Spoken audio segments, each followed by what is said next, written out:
లెక్క మీకు తెలుస్తుంది అంటే మీ బలహీనతను వాడు సొమ్ము చేసుకుంటున్నాడు. మీకు అవసరం ఉన్నది, పైసలు లేకుంటే నడదు. ఇప్పుడు అదే ఇదే మోక వాళ్ళు ఎంత అంటే ఇస్తారబ్బా అని చెప్పి వాడు ఇటువంటి ఇటువంటి ఇల్లీగల్ మనీ లెండర్స్ ఈ తెలంగాణ రాష్ట్రంలో ఉండద్దు.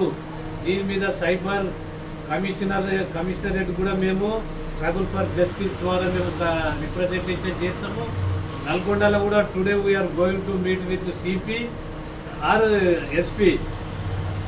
ఇటువంటి ఇల్లీగల్ మనీ లెండర్ల మీద ఈ ఇద్దరు మహిళలు వీళ్ళ తట ఆమె తట 2 రూపాయలని ప్రామిసరీ నోట్ మీద రాసి 4 రూపాయల ఇంట్రెస్ట్ తీసుకున్నాడు వాడు.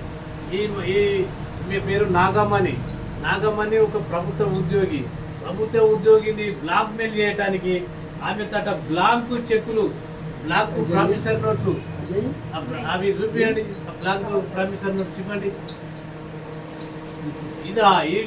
ఇది the administration of Revanth Reddy.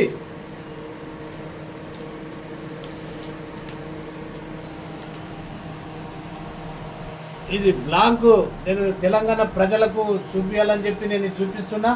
ఈ విధంగా బ్లాంక్ ప్రామిసరీ నోట్స్ రాసుకొని వాడు దీని మీద ఇష్టం వచ్చినంత అమౌంట్ వేసుకొని వీళ్ళను ప్రభుత్వ ఉద్యోగులు, ముఖ్యంగా ప్రభుత్వ ఉద్యోగుల తాట వాడు బ్లాక్మెయిల్ చేస్తూ ఉన్నాడు. కాబట్టి ఇటువంటి క్రిమినల్స్ను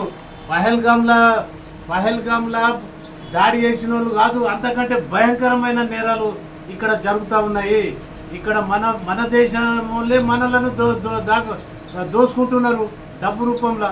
మరి దీని మీద మీరు సమగ్ర విచారణ జరిపించి ఈ మహిళలకు న్యాయం జరిపించాలని చెప్పి struggle for justice committee Telangana, cyber commission Telangana ప్రభుత్వాన్ని కూడా రిక్వెస్ట్ చేస్తూ ఉన్నాము. This is the first time because we're requesting.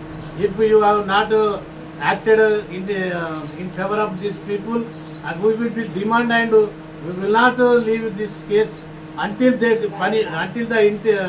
illegal money lenders punished అని నేను ఈ సందర్భంగా చెప్తూ మేము ఇప్పుడే పోలీస్ స్టేషన్ పోయి సిపి గారికి కూడా ఒక రిప్రజెంటేషన్ ఇస్తామని చెప్పి తెలియజేస్తా ఉన్నాను.